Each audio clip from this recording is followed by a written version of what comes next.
as with real life, we do things and then we break up and go do other things and then get back together and do things together. The spiritual experience is a unifying experience. Okay. So throughout this deal, if we're doing this right, when we take a break, y'all are going to break up and go talk to each other. And when you come back in, half of you are going to keep talking to each other.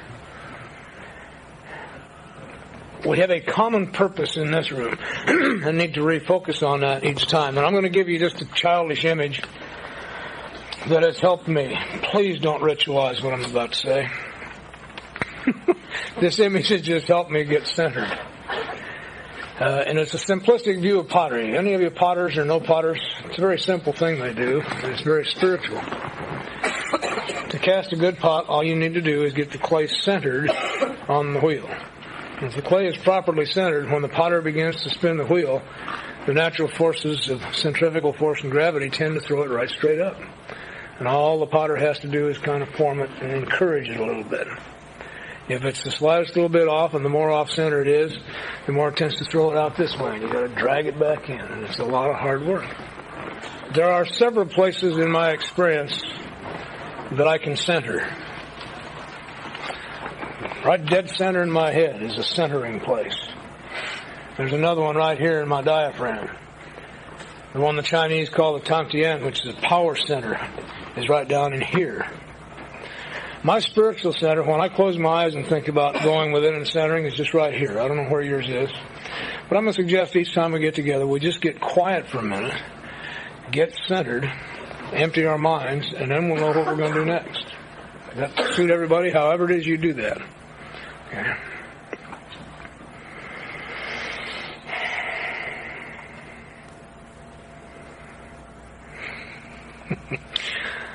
We're doing a retreat in Santa Barbara in a monastery. It's a really good place to do a retreat, by the way. With a group out of Los Angeles. And it was really hard to get them quieted down again after each break. And we had some singers with us. That was their profession. So one of them just went, and her partner caught it and did a harmonic counterpoint to it. And it was so pretty, it just hit the room and got it quiet. So after the next break, she did the same thing he did it, and pretty soon the group started doing it. And I got this horrible image of what was going to happen. They were going to go back to AA in the LA basin and say, Don taught us to start meetings by going,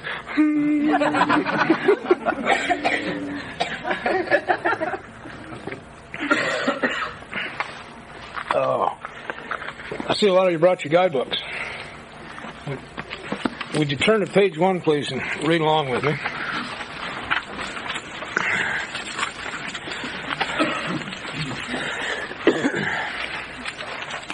You on page 1? Okay. We of Alcoholics Anonymous believe that the reader will be interested in the medical estimate of the plan. I thought you were at page 1. Page 1? This is the book Alcoholics Anonymous. I'm on page 1. Oh, mine's the first edition. Okay. Now, there's a couple reasons I did this. A lot of people don't know of the massive change that took place in 1955 in our book. The doctor's opinion is page 1 in all editions of the first edition. It's a part of the body of the recovery process. Good morning, Danny. I was hoping here. Where's that chair? That was for Danny.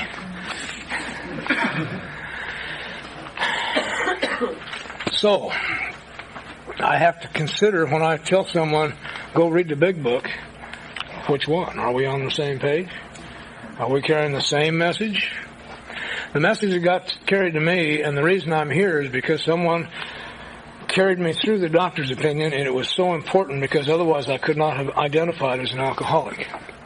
And there's a thing runs through AA that I hear drives me crazy. That the recovery process is in the first 164 pages. That leaves out the doctor's opinion, and the forewords, and the preface, but particularly the doctor's opinion. Now, I don't care why it happened. I'm a member of Alcoholics Anonymous, And part of my job as a member of Alcoholics Anonymous, by concept and by tradition and by the force of spirit, is to pass on the entire AA message. And the reason I'm making a point of it is we've started working with a lot of people who had come to us and they drink again, and then come back and they drink again. Y'all call them slippers. I just don't think they ever quit drinking. And the common thread was that they started on page 1 like we had told them to do, and read the first 164 pages and missed this piece. We don't miss it. I know you all don't. When you read with somebody, you read it. But I've been guilty at one time of saying the first 164 pages till I thought about what I was saying. There's all kinds of stuff. I don't want to make an editorial out of this. But currently, at the next General Service Conference, at the last one, they asked the Literature Committee to bring back the possibility for a 4th edition Big Book. There's some changes in stories and all, because nobody's going to change the body of the text. And I don't have any problem with that. I don't see any need for it, but I don't have any problem with it either. But what a grand time it would be to restore the Big Book to its original condition. We now have a reason for a 4th edition, I think. At least one to consider. Just put it back the way it was. Now that'll really cause some confusion. You need to understand that. It means that I will have to, at every time I do Big Book work, explain the difference. I'll have to start at the right place. I will have to become a better 12-step and a better sponsor. Because if they get a 3rd edition, or in my case a 2nd edition, we're not going to start on the same page unless we agree to. We don't confuse Danny. We already have him baffled. What the hell have I fallen into here? Okay? It's that important.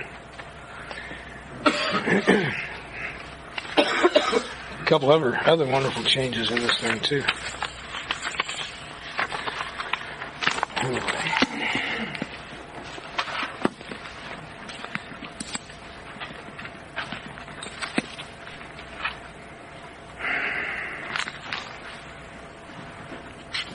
I work out of a 2nd edition simply because when I came for the first 5 weeks, we weren't allowed to talk. We went through a 12-step study school, and at the first meeting, they informed us that for 5 weeks we had nothing to say. If we knew anything at all, we wouldn't be where we were.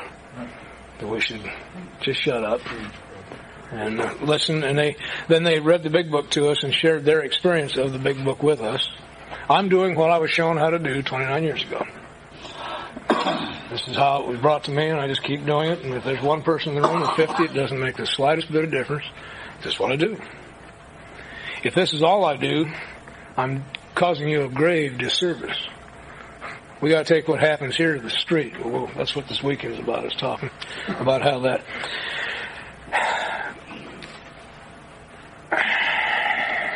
viewpoint, attitude is critical in this deal. Here's a book. Now, I would suggest to you, let me tell you how important this book is to me. I've had some visions along the way without the peyote. I had them too. We were in Greenwich, Connecticut one night for a meeting. And why it came over me, I don't know, but it came over. There were about 100, 150 people in this room. And it struck me that there were more people in that room that night than there were in all of Alcoholics Anonymous the night they decided to put this book together. There were about 40 that night. And it transformed my mind. And I would suggest to you there are more people in this room in Slidell, Louisiana this morning than were in all of Alcoholics Anonymous. And I, Bill and Bob, and the few that were there realized that what they had was so important that it rated a book. Not a bestseller, but a book where the integrity of this message could be carried forth when they were dead and gone, when I'm dead and gone, when all the interpretation is over, the message is intact. That can either be great ego or great spiritual insight. 40 people, you want to write a book? And y'all know the story of the book. We almost didn't get it. Selling bonds at $25 in the bars, $5 crack. If you don't have 25, we'll take whatever you got. It has been in the hands of millions of us, literally millions of us, over the years. And we haven't really changed a word. We changed how the words are presented sometimes. There are places that are now in italics that used to be in big, bold print, but the integrity of our message has been kept intact. That must be a pretty important book, because we're good at changing things. I have some minor concerns today because I've seen some changes that have taken place in our book that cause me great concern. And it's not from the outside people who are now publishing our book, which they have every right to do. We don't have a copyright on this. Did you know that? We lost the copyright to the big book in 1967. It went into the public domain by a fluke. When we put out the second edition in 1955, we assumed that it renewed the copyright to the first edition, which it did in Canada. But by a strange twist of United States law, it didn't. So in 1967, the first edition Big Book went into the public domain. And we didn't even know it until 1985, when somebody came up with actually late 84, came up with a mock-up of our first edition for $25 to sell in Montreal, which, by the way, still has our copyright, so we couldn't sell it in Montreal. But it woke us up. It hasn't hurt us any. But what I'm concerned about is the changes we're making in our book. And I may be nitpicking, but I ask you to consider. We will read at least twice in this book. They will make references to a group of stories in the back of this book.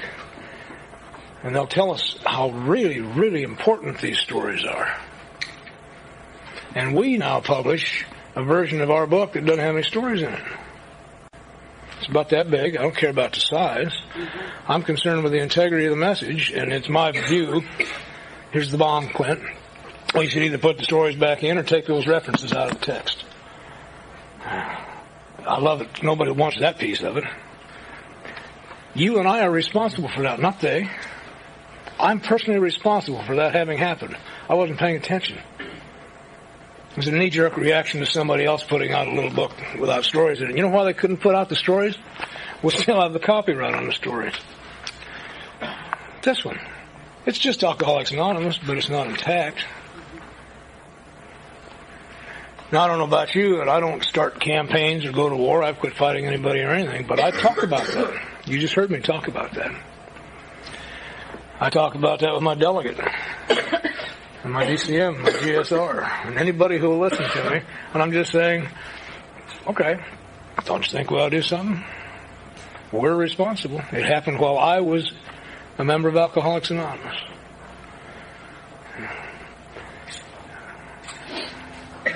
I didn't mean to start it that way. Well, I guess I did too.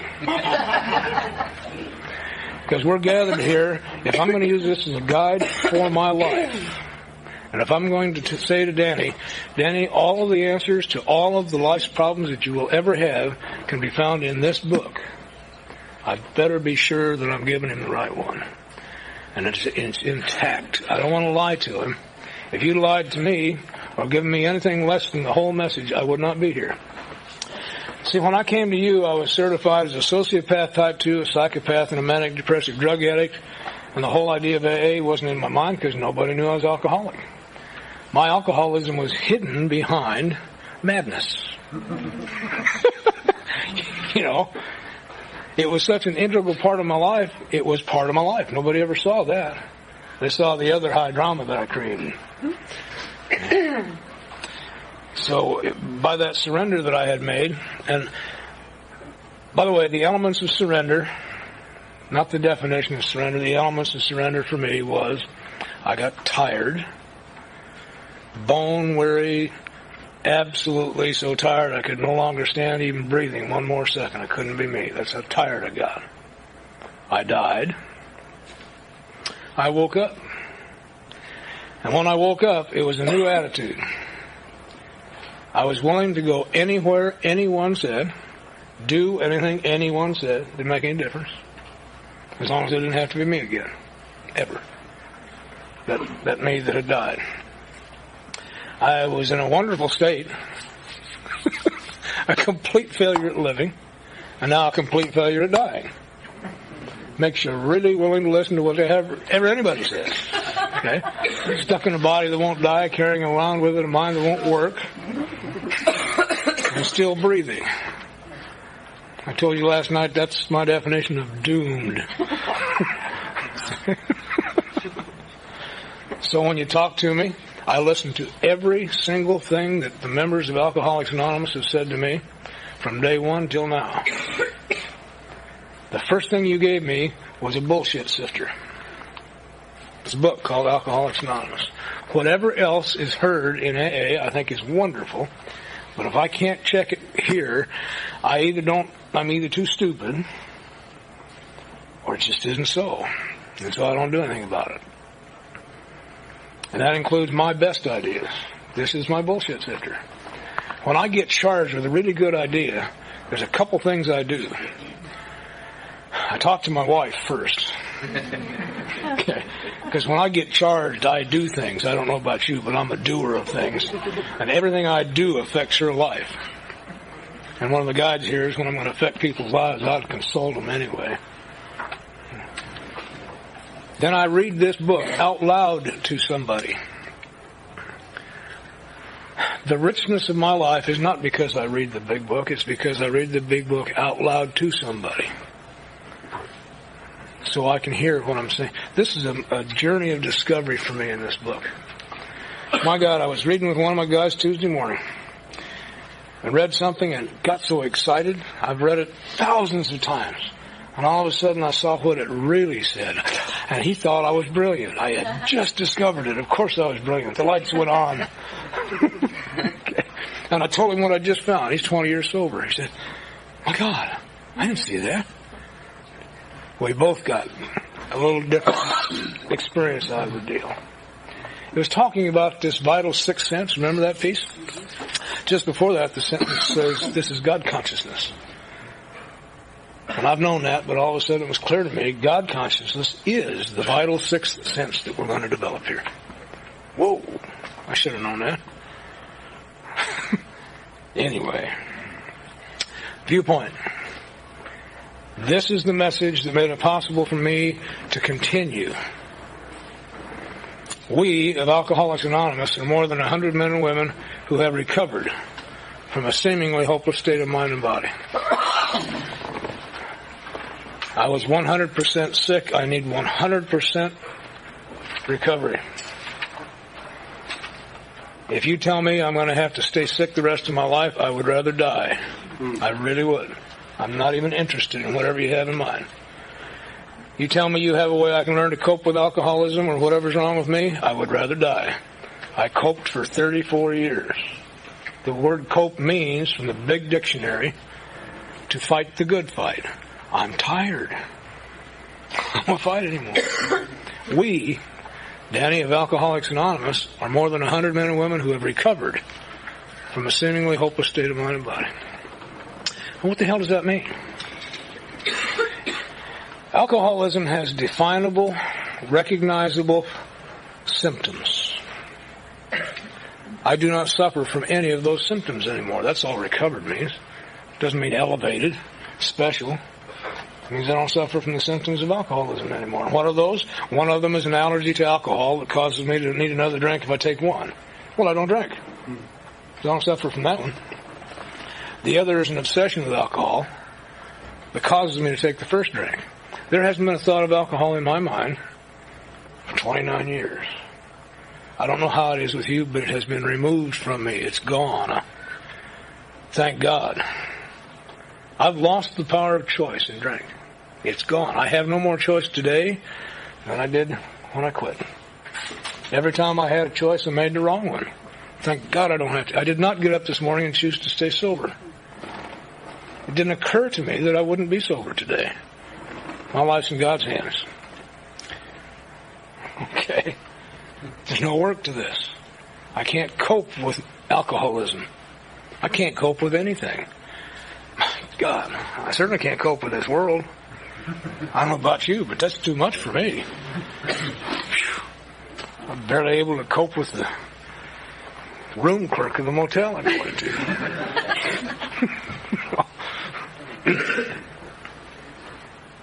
So there's a message that got to me. You don't ever have to drink again. You don't ever have to feel the way you've been feeling ever again. That's a promise. We don't promise a trouble-free or pain-free life, but you don't ever have to feel the way you've been feeling ever again. The shame and the mystification of, why did I do that? What's wrong with me? You don't ever have to feel that again. That's what I needed to hear. That's all it says. Let me give you another viewpoint, because I'm going to do some exploring this weekend too, and there's some new things that happened for me. For years, I used this book to validate my experience. There's nothing wrong with that.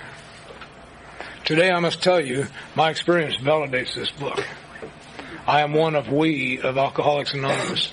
Everything that I have done that they did, the way they said they did it, I've gotten exactly the same result. And there's only one result here. When I hear people say it's either working or not working, I don't know what the hell they're talking about. I heard somebody say the other day, I've learned to live life on life's terms. That's interesting. I didn't know life made terms. Only people makes terms. I checked it. I don't find it anywhere in here. So I'm just going to ignore it. Okay. I'm one of we, and I'm sure you are too. I feel the warmth in the room. We of Alcoholics Anonymous. What a great deal. On my own, I can't do it. We can. To show other alcoholics precisely how we have recovered is the main purpose of this book. That's all I need to do for the rest of my life, and I'm useful. Remember, I died because I was useless? All I have to do is show you precisely how I recovered. And that's a broad scope. How I recovered is different than how you recovered, because I recovered in a penitentiary. So I didn't have the luxury of being able to call my sponsor when I felt bad. He didn't have a phone. I didn't either. In fact, quite often we were sequestered. And I use that word because that was one of the changes that took place for me. I started out in a prison cell. And as I awakened spiritually, it occurred to me one day, sitting in that place, this 8x10 room with a bunk and a toilet and a sink, that this is how monks live. In fact, they call themselves. They are sequestered in a safe place where they have time and place for solitude. Same kind of room. And my cell changed from a punitive place to a place of solitude and safety. That took place in here. They didn't do a single damn thing to change it, neither did I. Didn't even move the pillow. It changed in here.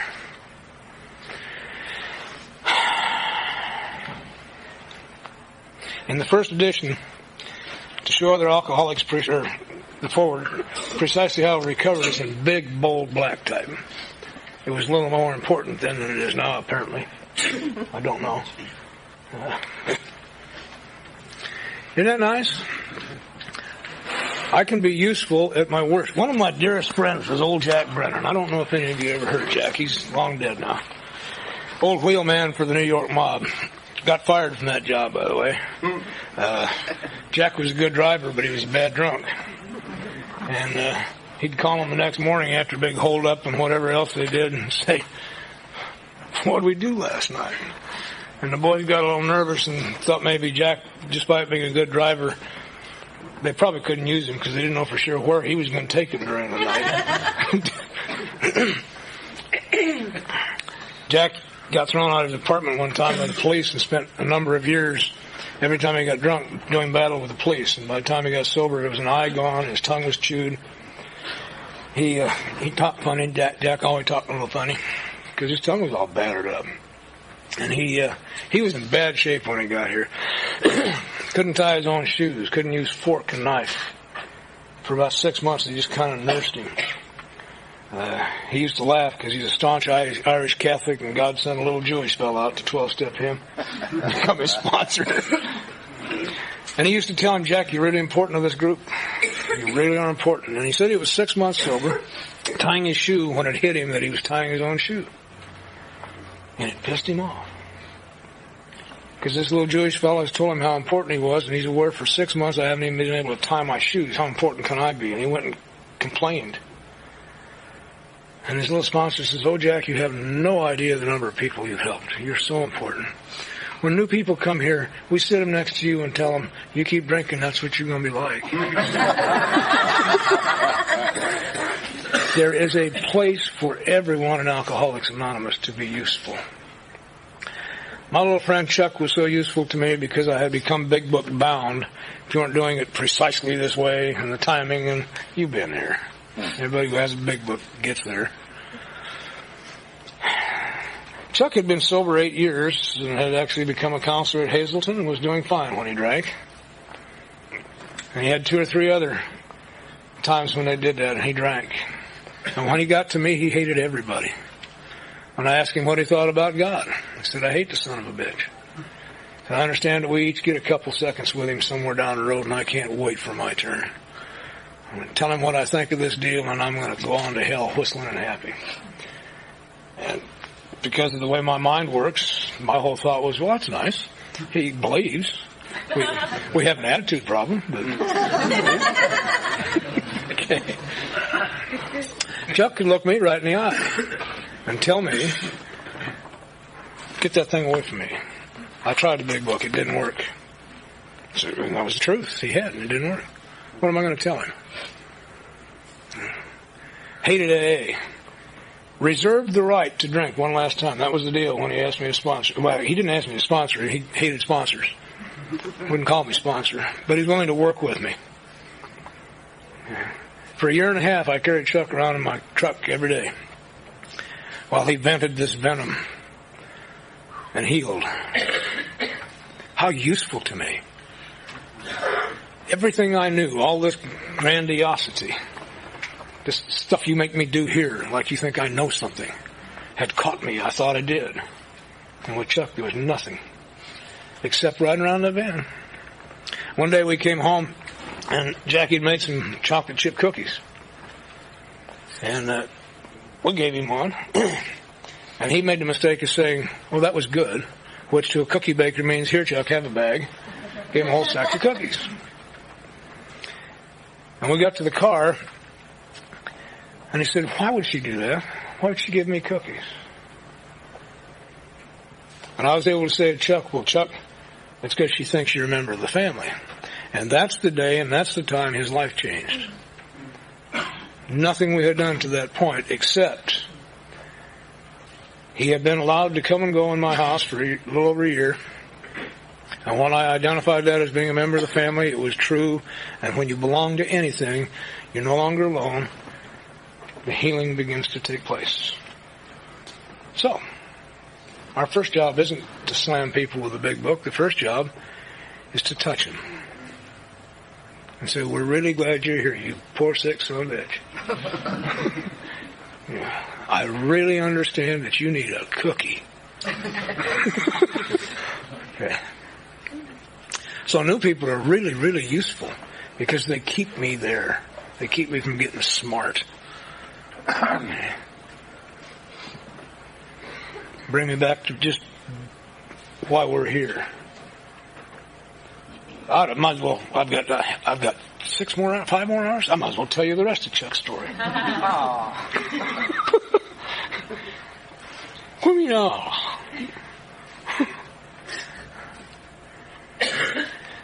We finally got through the steps the way they are in the big book. Chuck is a big book fanatic these days. Clint knows him. He's about 5'2" and mean as a snake and doesn't mind telling you. He really still has a bad attitude problem. I love him dearly. He won't hurt you anymore. But he's very picky as to who he likes. And very opinionated about AA. On the steps. And not altogether well. But we got through the steps. Chuck awakened. There was a time he would not use the word God. He hated it. Now he's in touch with God. You did not dare touch Chuck. Been around those kind? You touch them and they will bite you. This was a wounded animal. So we messed with him all the time. And he claimed to be dyslexic, so we'd make him read the 5th chapter. And he loved AA so much that he memorized it so he could do it right. Okay. And then I caught him one day. I said, if you memorized it, you had to read it to do that. Don't give me that shit. And he quit being dyslexic. Okay. Vinoy Shaw was in town for our convention. Vinoy's a big Al-Anon out of Texas. And she just loves everybody and hugs everybody, and I couldn't go to the convention, but Chuck was at the time where we were not touching him, and he'd jump and all. He'd tell you right up front, I don't hug. Don't do that. So I said, you be sure to hear Benoit's talk, because she gives the best AA talk I've heard in a long time. That's because she's Al-Anon, don't mean nothing. And when you're through, you be sure you go up and thank her. And he follows directions. He does do that. And she told me later, this nasty little person comes up to her to thank her, and Benoit just threw a big bear hug on him. That's what she does. And he looked up at her and said, lady, I don't hug. And she said, tough, sonny, I do.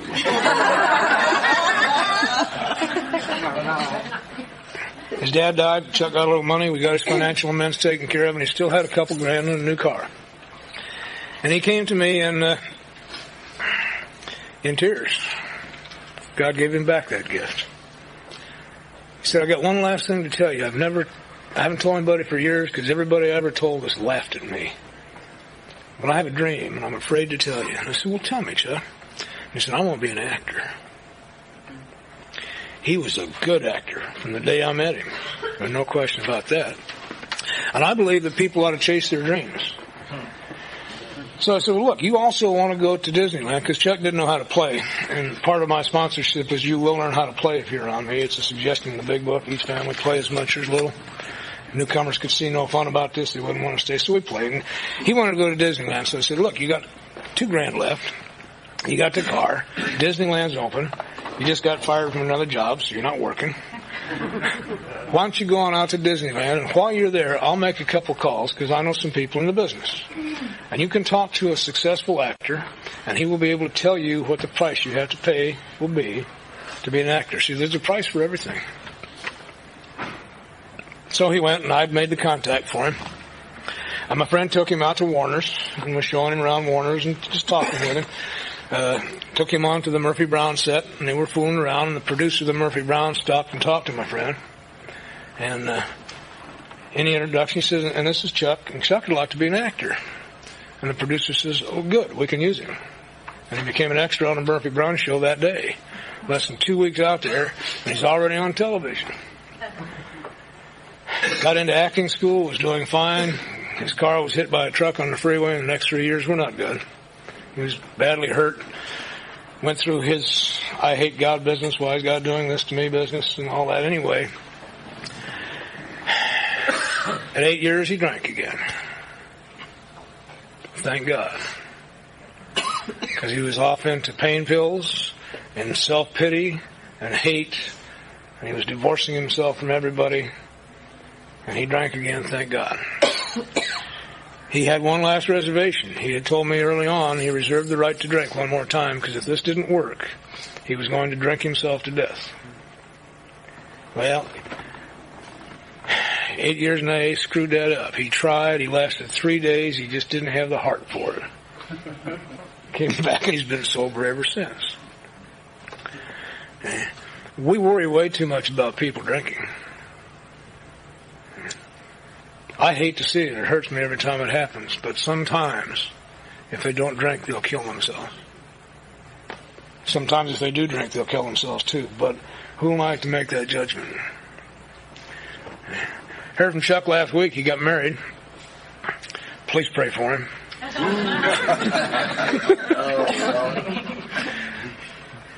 But after the hospital stuff was all over and he got a little settlement, not enough to do much, but enough that he got back on his feet, back into acting school.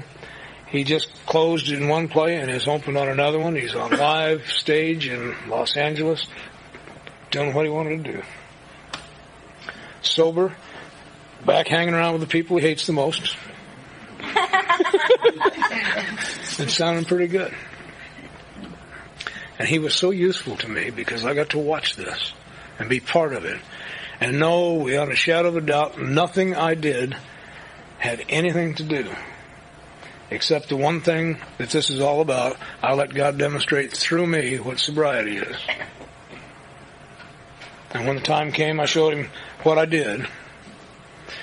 But I suggest this to you. Sobriety by itself is the most impossible condition of all for any alcoholic to live with. And to recommend sobriety by itself is almost criminal. The reason we drink is because we can't stand living sober. It hurts too much. It's too confusing. When I'm filled with self, there's nothing but pain. When I was going through that business with the interferon and the hepatitis and all that stuff, I got furious with the pain. In fact, I inventoried the pain because I was so mad at it. Because when you're in pain, it forces you to be self-aware, self-centered. There's no way out. You just... But by the grace of God, I found a way. I'm still in pain. Always will be. That's part of the human condition, by the way. But I no longer suffer from the pain. There's a difference. We have an incurable disease, but we don't have to suffer from it. I'm not cured of alcoholism. I'm recovered from it. I don't have the symptoms anymore. One of the symptoms is self-centeredness. And if I start getting self-centered, I'll start suffering. And when I'm suffering from self-centeredness, I try to fix it. If I'm suffering from loneliness, I can go find another girlfriend. Well, the reason I'm lonely is because the last one couldn't stand me and left. Because I was too self-centered. Yeah, let's go back to the big book.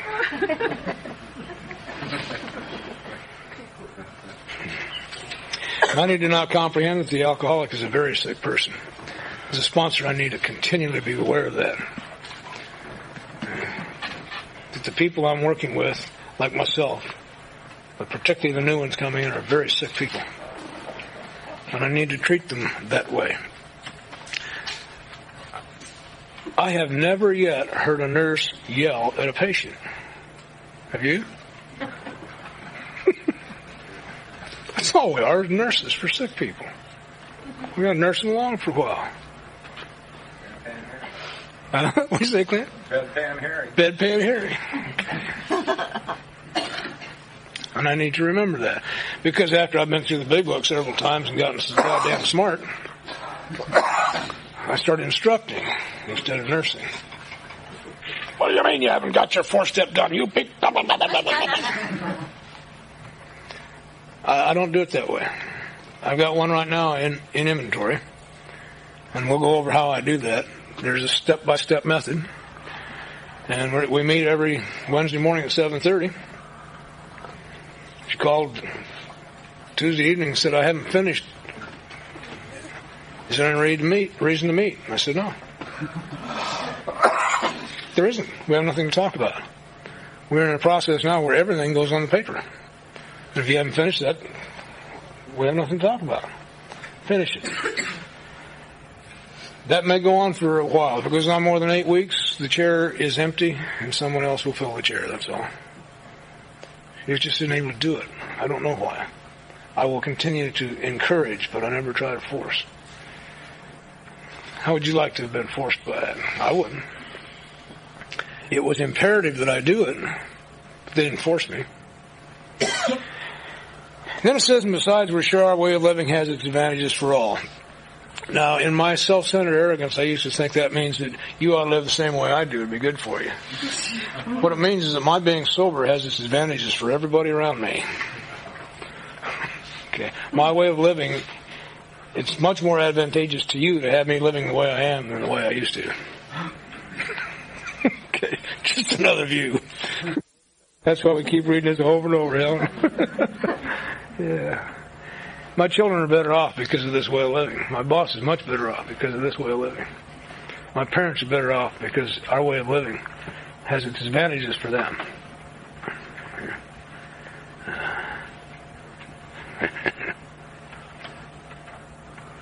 And then I learned some things about how to conduct myself as a member of Alcoholics Anonymous publicly. Because we're not a secret society, we're an anonymous society. Simple means that we're equal. And nobody speaks for AA. I speak for my experience of AA, but not for AA. So when it says when writing or speaking publicly about alcoholism, we urge each of our members, or each of our fellowship, to omit his personal name, designating himself instead as a member of Alcoholics Anonymous. So at open meetings, like this one, my name is Don, and I am an alcoholic. and I'm a member of Alcoholics Anonymous. On a more personal level, you get my whole name.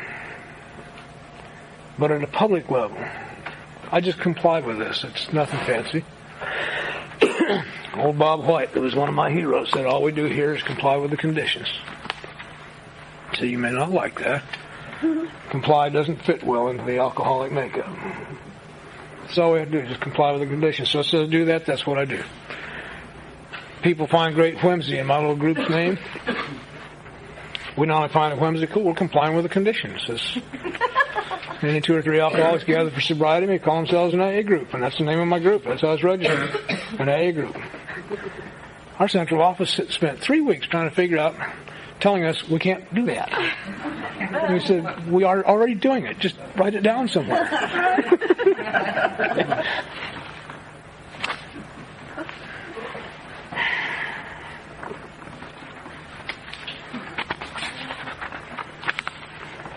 I was in my first federal penitentiary when I was 19 years old in Japan.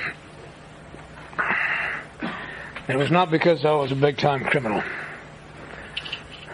I was a 19-year-old drunk. And I was baffled by that. I mean, when I joined the Navy, I really had it in my 17-year-old mind to come home a hero, having saved America from the communist menace. Truth was, Denver was too small for me. Already, my head was too big. Nobody, I ran with some other guys who nobody else liked either. We ran up and down Colfax, drinking beer and looking for girls. I remember the night we found some. It was a terrible night. All we knew was looking. We didn't know what to do when you found them. They didn't know either. It was a bad night.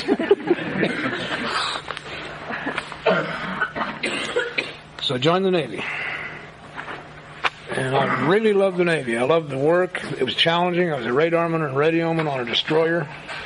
At 17 and 18, war was exciting. We went to Korea, and we'd blow them up during the day, and they'd fix them up during the night, and we'd go back and blow them up during the day. I have no idea how many people we killed, but I do know we killed one whole herd of cows. They were where we were supposed to be shooting, so somebody ate good that week. I loved hanging out with the guys where you cuss and spit and chew. And we drank everything. We drank some stuff that was just downright dangerous. Thank God we didn't ever have to fire our torpedoes because there wasn't any fuel left in them. There's a way of straining the lead out of that and mixing it with grape juice, and it'll put you to the moon. One of our guys, I know today he was an alcoholic. As they were taking me off the ship in handcuffs, they were bringing him back on in handcuffs. This guy had drank so much torpedo fuel that his stomach was rotted. And he would tell you, if you mess with me, I'll puke on you, and he could just without even thinking about it. But they brought him aboard, and I was listening to him tell the quarterdeck watch why he'd been gone for 30 days. He'd been kidnapped by the communist Chinese and held in a shack tied to the midpole for 30 days while they interrogated him for all this incredible information, secret stuff he knew. I thought, I like that. It won't fly, but what a story. He's one of us. I hope to God he got sober somewhere. It doesn't surprise any of you, does it? Of course, someone important as me, they knew right away, kidnap this one.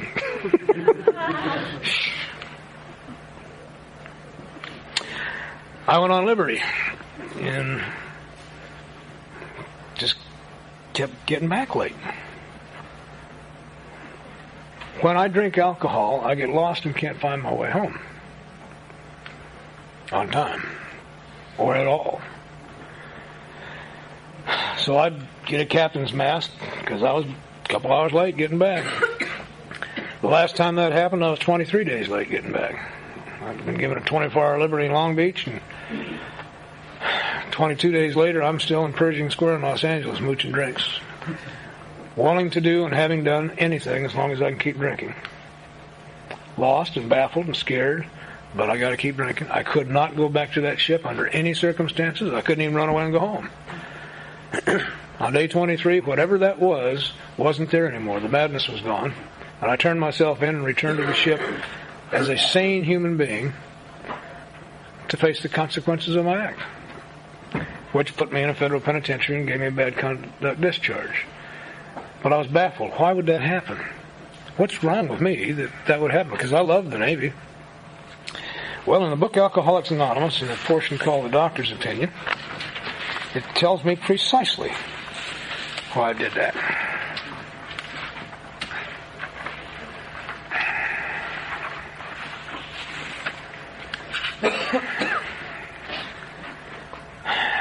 Since I'm the only one with the first edition, we'll go to Roman numeral number 27. That's XXVII for those of you who are illiterate.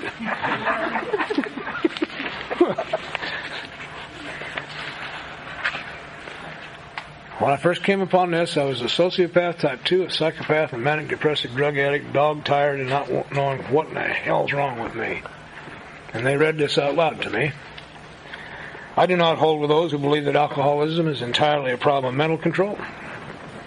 I've had many men who had, for example, worked a period of months on some problem or business deal, which was to be settled on a certain date favorably to them.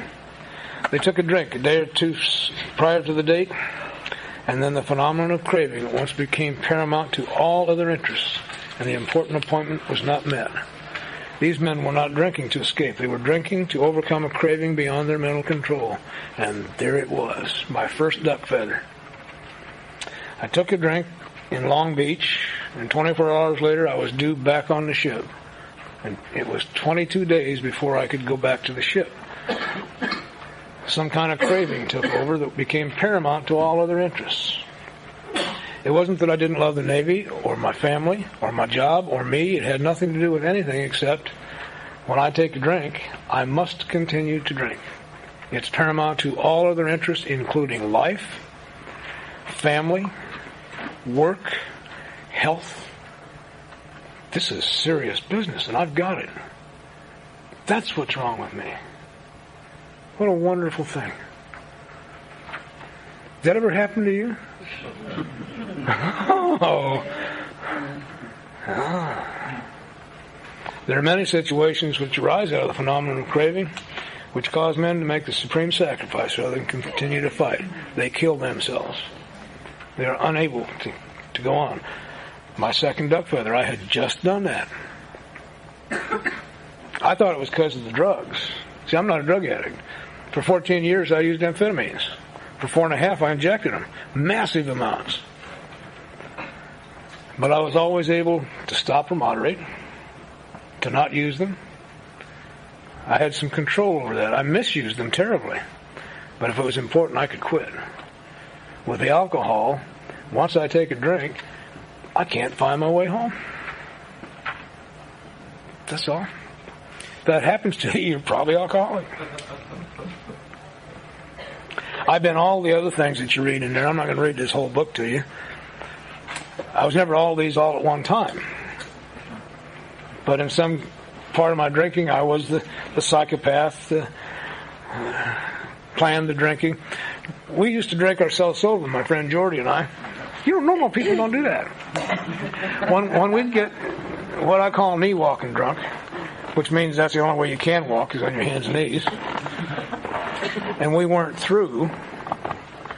I mean, getting drunk is not the mark of an alcoholic. A lot of people like to get drunk. That means they finally drink themselves to a place where there's enough and they go to sleep or pass out or whatever. When we reached that place, we weren't through. I have memories of reaching that place and sticking my finger down my throat so I could chuck all that stuff out so I had room for more. That's not normal drinking. That's not even unhealthy drinking. Okay? And then Jordy and I found one time that when we got to that place, there was a particular brand of domestic champagne. I don't know what it was, some cheap crap. And if we started drinking that, we would drink ourselves sober. Meaning we would drink ourselves back to where we could get off our knees and felt like we were back in control, where we could start drinking again. Yeah. Did you have a brand like that to do that for you? Yeah. That's not just hard drinking. I mean, maybe once if you're on a toot and want to finish the toot. But we're talking about a lifestyle here for me that I did not see, that nobody saw. My friend Angie Dill says the second name for alcoholism is I ain't got it. I do not see what's going on. I'm blind. So, he goes through the different types of alcoholics, and this is just viewpoint, please. And he says that all these and many others have one symptom in common, and this is the doctor talking to us. They cannot start drinking without developing the phenomenon of craving. Now, I had to get straight in my mind. That doesn't mean when I take a drink, I suddenly go... I do it in here, but not out here. It simply means if I take a drink of alcohol, I will take another drink of alcohol. There are no circumstances possible where I won't be able to get another drink of alcohol. I've either done it or heard it. Hospitals, jails, prisons, detox centers. You always have a friend like me. We had a lot of our friends end up in the psychiatric ward at Colorado General Hospital. And good old Don would bring it in. You'll always have a friend like me if you're like me. I know what you need. The doctors think you need Thorazine. I know you need a drink. Now the doctors are really baffled. They had you pinned down until you mix the Thorazine and the booze, and where the hell did you... The phenomenon, as we have suggested, may be the manifestation of an allergy which differentiates these people and sets them apart as a distinct entity. Another duck feather. I have felt my whole life that I was different. And my sponsor now says, that's because you're different.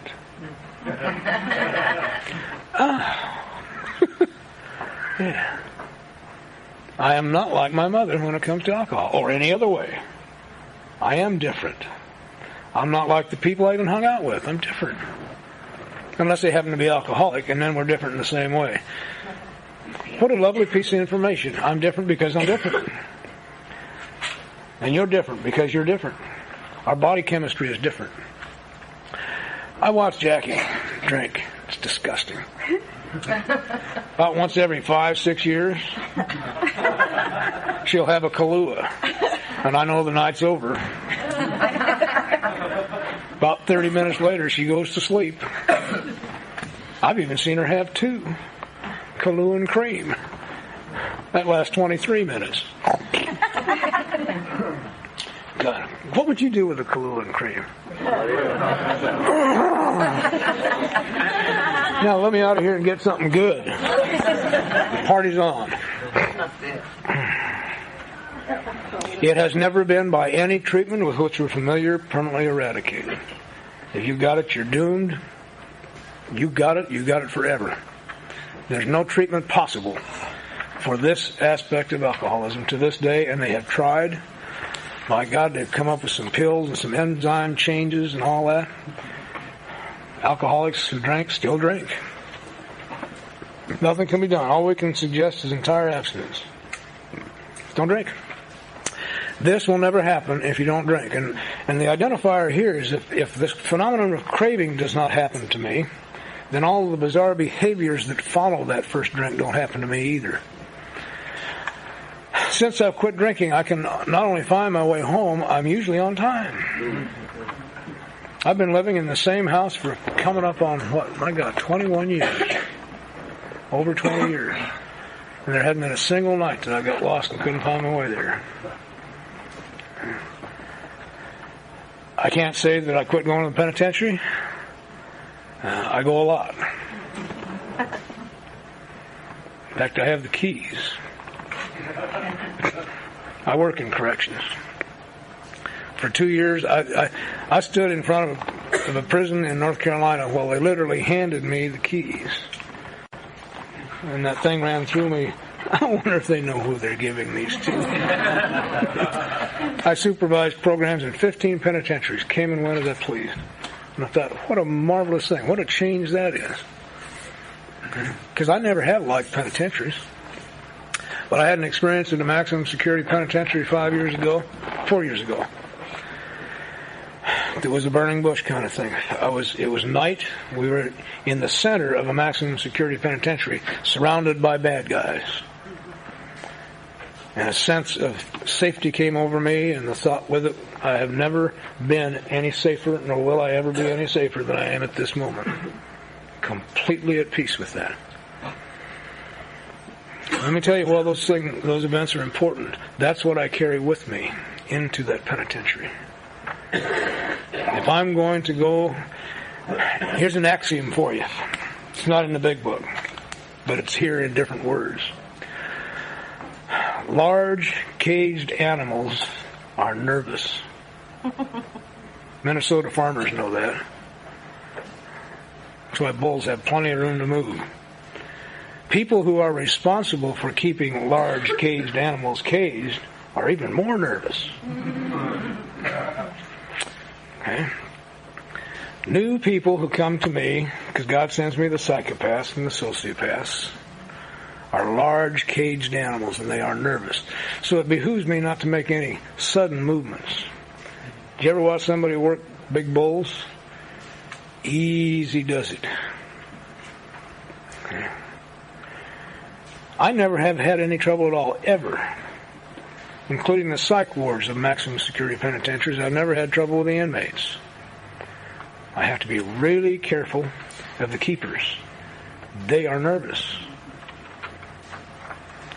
And so if you're going to do this work, and you probably will, just remember, don't make any quick moves. You'll be okay.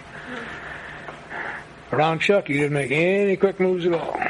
Here, Chuck, have a cookie. Right? Oh, yeah, quit nosing. We got a guy 6'4" in one of our groups back home. Chuck's about 5'2", and this guy made the mistake. What step are you working, Sonny? And Sonny just quietly informed me, he said, you big son of a bitch, I can climb up one side of you, cross your head and down the other side, and chew your ankles off before you can even take another breath. Back off. And he did. So I've got a disease, an illness, an actual physical allergy. If I had an allergy to tomatoes and I ate tomatoes, I'd break out with a rash. The symptom of my disease, one of the symptoms of my disease, is simply that I break out with an itch for another drink if I take a drink. That's the manifestation of my allergy. It will cause me to have another drink. And it will be paramount to all of it. Can you see what that does to the guilt in a human being? I really loved my family and my children. But I'd take a drink and they became secondary. And I don't know why. I just know if I have to make a choice between them and a drink, I'll take the drink. And it just eats me alive. I don't want to be that way. And I'm powerless over it. I can't stop it from happening. The only solution we have is don't drink. Well, that leads to a problem, doesn't it?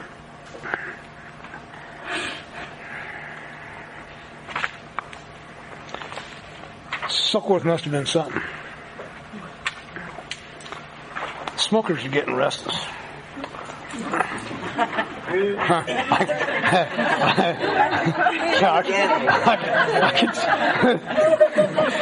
Hallelujah, brother, the snakes come later. I need to smoke.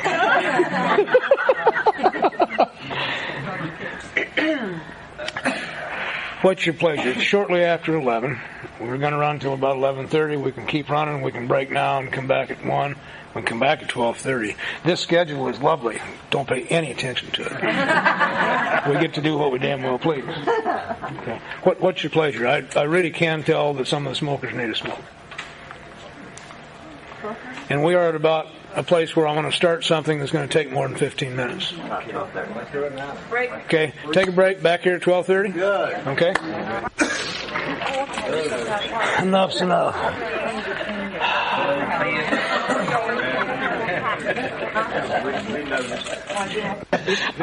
That locked in. Thank you.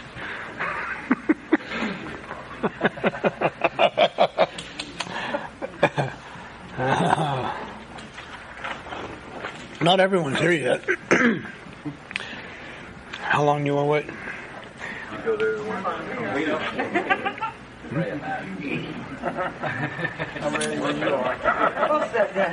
We'll put you some more. Okay.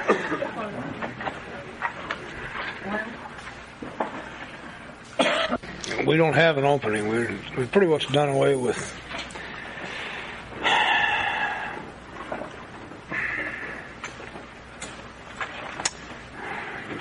when you get my age, things go. First thing is your memory, then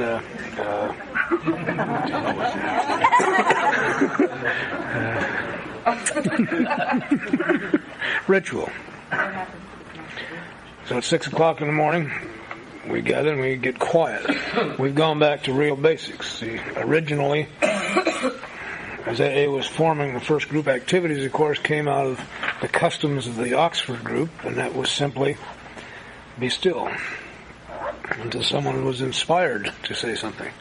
That was the morning meeting at Henrietta's house and other places. So my little group does that. It's kind of interesting. We got concerned with ritual because we began to see that we were ritualizing people to death. We were teaching them our lingo and not teaching them our principles. And I don't know if you've had the experience, I have, where my group did it right for so many years. When I went to somebody else's group, you weren't doing it right. It all had to do with the rituals. But anyway, we get still. And understand, our core group in my group, it's an autonomous AA group that meets in a correctional facility in the basement. But we are an autonomous outside AA group, and that's just, we pay rent and everything. We do that so the inmates have an opportunity to have access. We won't sign slips. We won't do anything. They can come or not. And since they don't know our ritual, when they come, they get still with us. So their first exposure to AA is be still and listen. Which is what saved my life. I just realized that, by the way. We've been doing it. Most of the things that I tell you are things that I just realized that I've been doing for a long time, and I just finally realized it. That's very nice. If you will think about the power of God, the greatest demonstration of the power of God for us is to be in a room full of alcoholics who are being quiet. That takes a lot of power. Okay. So thank you. I'm recentered. We're going to bounce along here.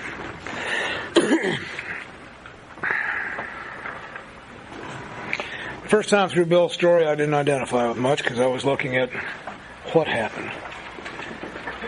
That has changed. I'm Bill. He went to play golf. I went off to become a semi-pro bowler. I didn't want to be a professional because you have to work too hard.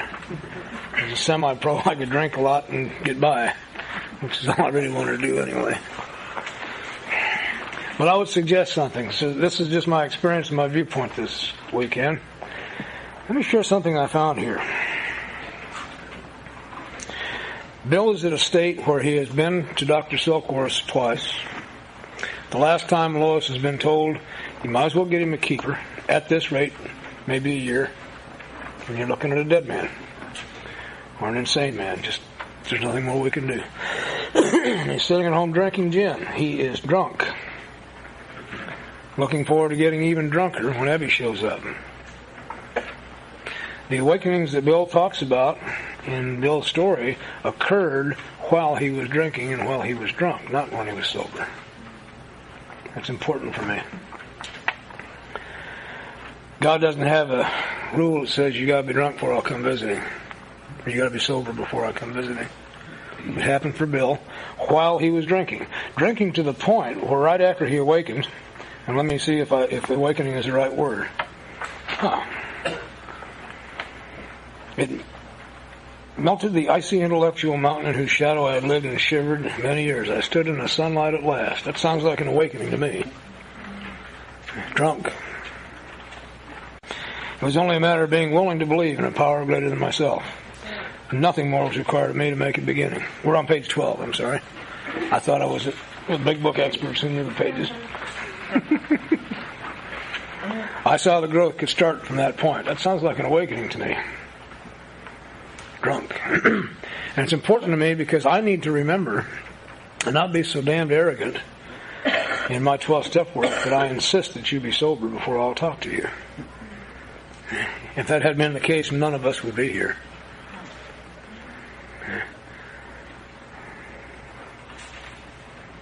Thus was I convinced that God is concerned with us humans when we want Him enough. Drunk. At long last, I saw, I felt, I believed. Scales of pride and prejudice fell from my eyes. A new world came into view. That sounds like an awakening to me. And in that state, I went to the hospital, where I was separated from alcohol for the last time. Treatment seemed wise, for I showed signs of delirium tremens. Please, God, let me remember that. Always. The suggestion in 12-step work is that a man's mind needs to be cleared before we present all this information to him. But it doesn't have to have a very clear mind to have someone come and be a demonstration for you and put the hope and wake you up. And anyway, I love this piece. If we could just be Bill and go through this, we wouldn't need all the rest of it. Because here it is. It's all right here. There I humbly offered myself to God as I then understood Him, to do with me as He would. I placed myself unreservedly under His care and direction. I admitted for the first time that of myself I was nothing, that without Him I was lost. I ruthlessly faced my sins and became willing to have my newfound friend take them away root and branch. I've not had a drink since.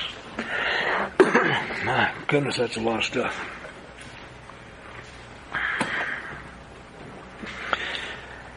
The conception of a newfound friend is one that I can always deal with. At my worst, there's hope when there's a newfound friend. Maybe this time it'll work. Here's somebody who cares just enough about me that maybe this time it'll be okay. There's that sense of hopefulness.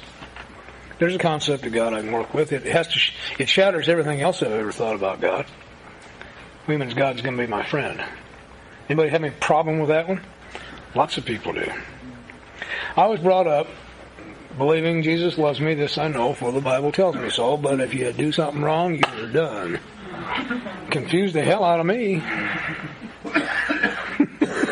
Okay. My schoolmate visited me, and I fully acquainted him with my problems and deficiencies. We made a list of people I had hurt, or toward whom I felt resentment. I expressed my entire willingness to approach these individuals, admitting my wrong. Never was I to be critical of them. I was to write all such matters to the utmost of my ability. I like that much better than amend.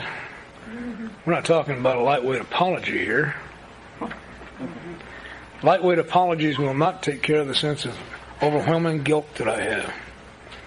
Our message has depth and weight. I can tell you, Danny, there's some work ahead. You've done some shit that you got to go back and clean up, and it's going to just eat your lunch. Thank God, because if it were any less than that, it wouldn't have any meaning to me. I get to really go back and set right the wrongs I've done. Boy, oh boy, oh boy. Never was I to be critical of them. Absolutely impossible to an unaided alcoholic mind.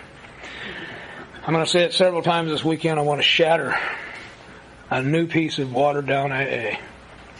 In inventory, I do not look for my part.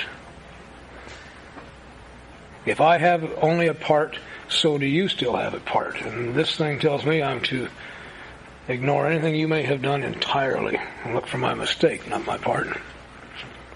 I'm to never be critical of you. You have no part in the way I feel about this, the resentment or the fear. Only me. We'll get to more of that later if you wish. I do not look for my part. I look for my mistake. Where was I wrong?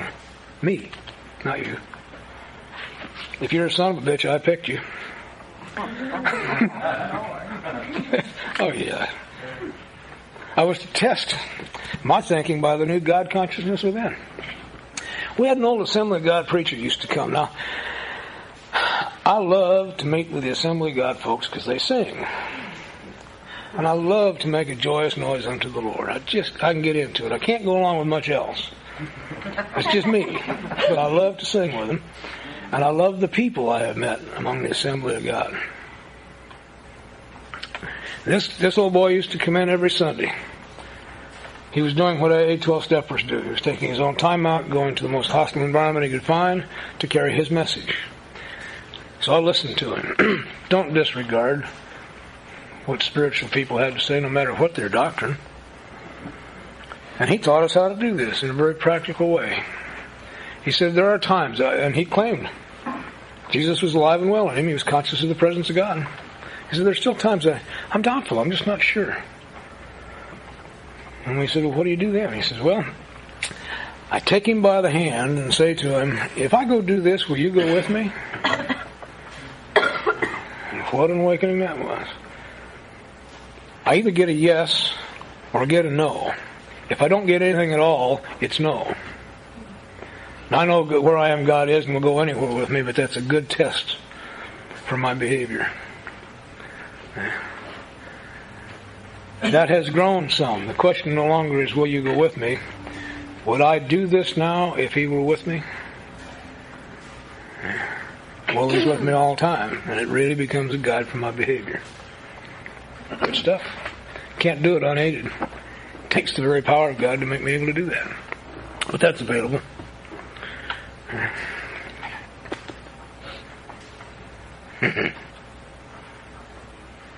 Common sense thus becomes uncommon sense. It doesn't say common feeling becomes uncommon feeling.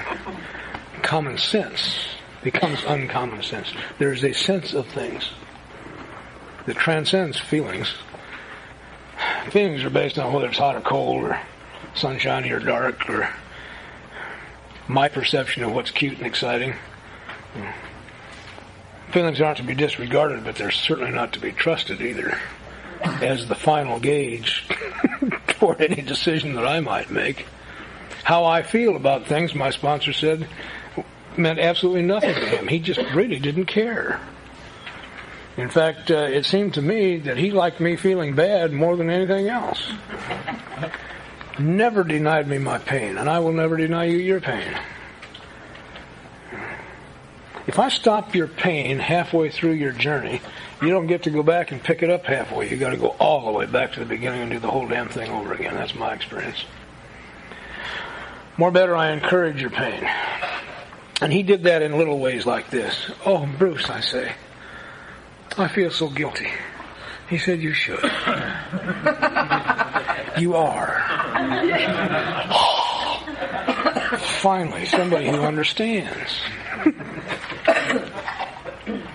Bruce, I feel weird and strange. You are. Bruce, I'm terrified of my own mind. You have good reason to be. Finally, somebody who understands. There's freedom in every one of those things when I finally get it straight. And I get it straight because somebody says, yeah, I know. So what's your point? I love you anyway. What's the difference?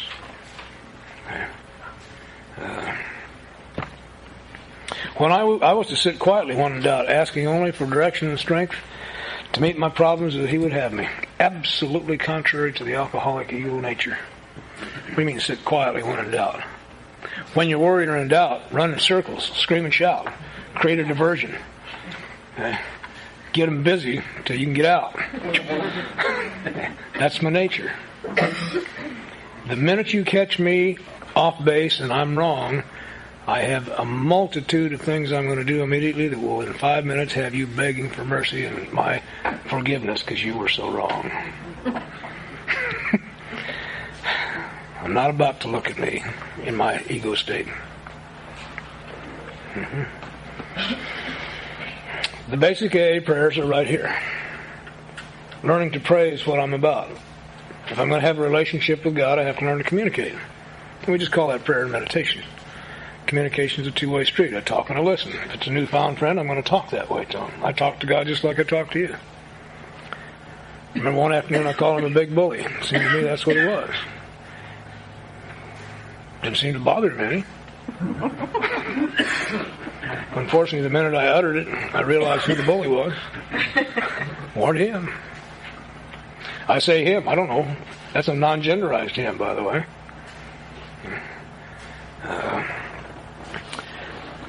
I need direction and strength I'm confused, so I need direction, which I get. Now I know what I'm supposed to do. I don't want to do that. That's going to take some time and energy and some work and some talent. I don't want to do it. I know the right thing. I just don't want to do it. So I ask for the strength to do it anyway. You want to be careful of that one. That's a very dangerous prayer, I've learned. If you pray for strength, that's what you get. You don't get relief. Okay, you get strength. Okay? God's very merciful. If all I want is relief, I'll get it. It may take a drink to give me relief. I'm allowed to do whatever it takes, but if I ask for strength, I will get strength.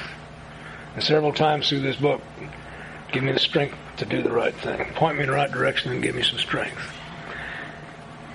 And in my experience, my strength comes from the partners that walk the path with me. That seems to be who He sends me.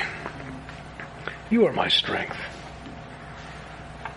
When we walk together, there's nothing can stand in our way. Nothing.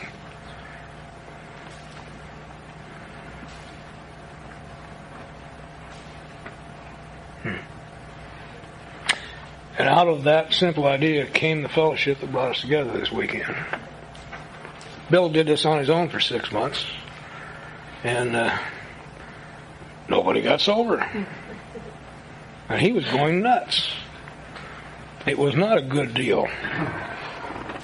And then he and Bob started doing it together, and look at it. Here we are.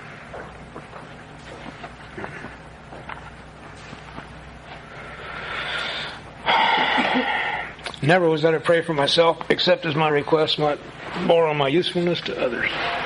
This is not about me. My sobriety is not for me. It's for you. My life is none of my business. Only the conduct of my life is my business. I am responsible for my conduct.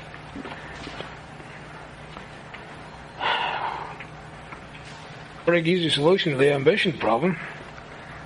Don't have any. I'm one of those people that my mother warned me against.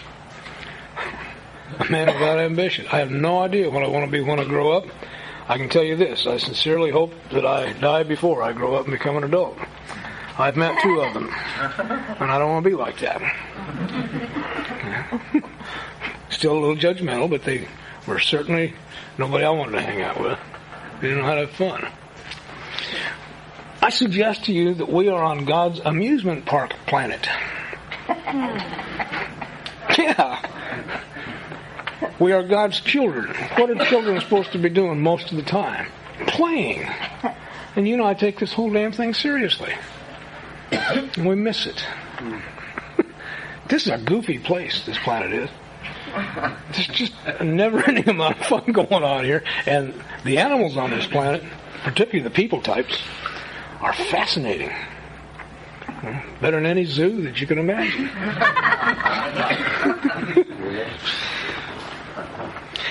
I need something, and I've known it since I was a small child, and I'm fully aware of it now. What I need most is a sense of the presence of God. That's all I need. And I ran into this, and it hit me. I cannot ask for that. If this is true, I can't ask for that for me. I can only ask for it as it might bear on my usefulness to you. Now, my schemer has never died. I just let it work under some guidance and direction. And I have a prayer I'm going to give you that has been with me for years that comes right out of here. Everything I do comes right out of this book. Dear God, please fill me with your loving spirit and let it flow through me and into the lives of others. And that works. As long as it's flowing through me, I am full. Yes. Please fill me with your loving spirit and let it flow through me and into the lives of others. Find your own variation on that theme. I used to say, fill me with your love, and somewhere it expanded. It's got to be more than that. Anyway, that worked, and it came from here. This is a guidebook. If it's true, it'll fit, and it'll be my guide. How do I conduct myself? Isn't that wonderful? All laid out right in front of us. Then only might I expect to receive, but that would be in great measure.